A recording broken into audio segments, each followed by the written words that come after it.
महाराष्ट्र की स्थापना 26 जनवरी सन 1950 को हुई थी।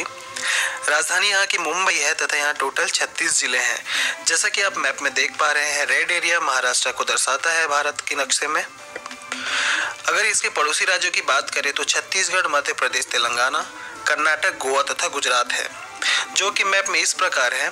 ऊपर की ओर मध्य प्रदेश, बगल में छत्तीसगढ़, तेलंगाना और उसके नीचे है कर्नाटका, उसके नीचे गोवा और ऊपर में है गुजरात। यहाँ एक और राज्य है, ये राज्य नहीं है एक्चुअल में, यह है केंद्र शासित प्रदेश, जो कि है दादर और नगर हवेली। मुख्यमंत्री यहाँ के उद्धव ठाकरे जी हैं तथा यहाँ के राज्यपाल भगत सिंह कोश्यारी जी हैं। राज्य चिन्हों की अगर हम बात करें तो यहाँ पर इंडियन जायंट स्क्वेरल यहाँ का राजकीय पशु है तथा येलो फूटेड ग्रीन पिजन यहाँ का राजकीय पक्षी है। इसी प्रकार मैंगो ट्री यहाँ का राजकीय वृक्ष है तथा यहाँ का पुष्प है आपका जारुल, जिसे प्राइड ऑफ इंडिया के नाम से भी जाना जाता है। प्रसिद्ध व्यक्तियों की अगर हम बात करें तो महाराष्ट्र से भीमराव अंबेडकर जी थे, अजीम प्रेम जी, महात्मा ज्योतिबा फुले जी, बाबा आमटे, विनोबा भावे, धनराज पिल्ले, बाल गंगाधर तिलक तथा अन्ना हजारे महाराष्ट्र से बिलोंग करते हैं। मुंबई का पुराना नाम बम्बई था, जो कि दो शब्दों से बना हुआ है, मुंबा और आई। मुंबा एक देवी है जिनका एक मंदिर है जो कि दुर्गा जी की रूप है तथा आई को मराठी में माँ कहते हैं। तो मुंबा और आई मिलकर के मुंबई का नाम निर्धारित हुआ था। मुंबई बंदरगाह भारतवर्ष के सर्वश्रेष्ठ सामुद्रिक बंदरगाहों में से एक है। यह उनमें से सबसे प्रमुख मुंबई का बंदरगाह है।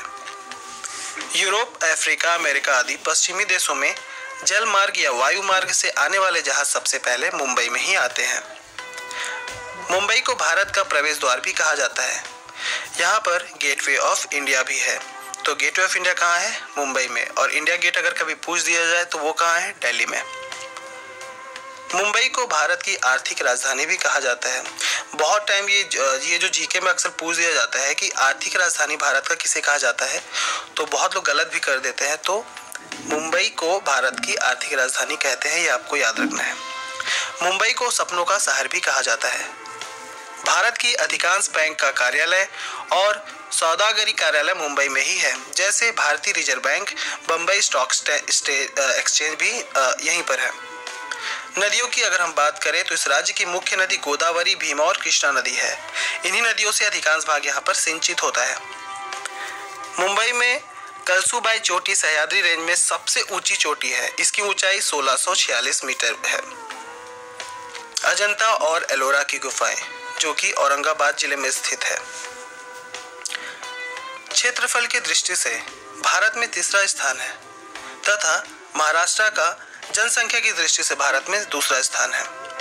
बांध की अगर हम बात करें यानी कि डैम्स, तो यहाँ पर ईसापुर बांध है जो कि पैनगंगा नदी पर बनी हुई है। तो तोतलाडो बांध भी यहाँ पेंच नदी पर बनी हुई है जो कि महाराष्ट्र में ही है। उज्जैनी बांध या फिर भीम बांध, यह भीम नदी पर बनी हुई है। इसी प्रकार कोयना बांध जो कि कोयना नदी पर बनी हुई है तथा जायकवाड़ी बांध गोदावरी नदी पर बनी हुई है।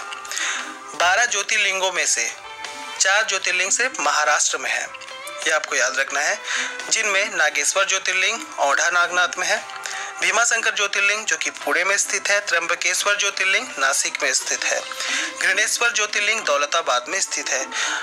एक बात याद रखना है आपको कि घृणेश्वर ज्योतिर्लिंग जो है वो 12 ज्योतिर्लिंगों में सबसे अंतिम में आता है।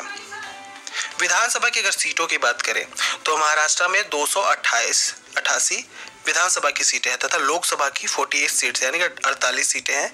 राज्यसभा की 19 सीटें हैं।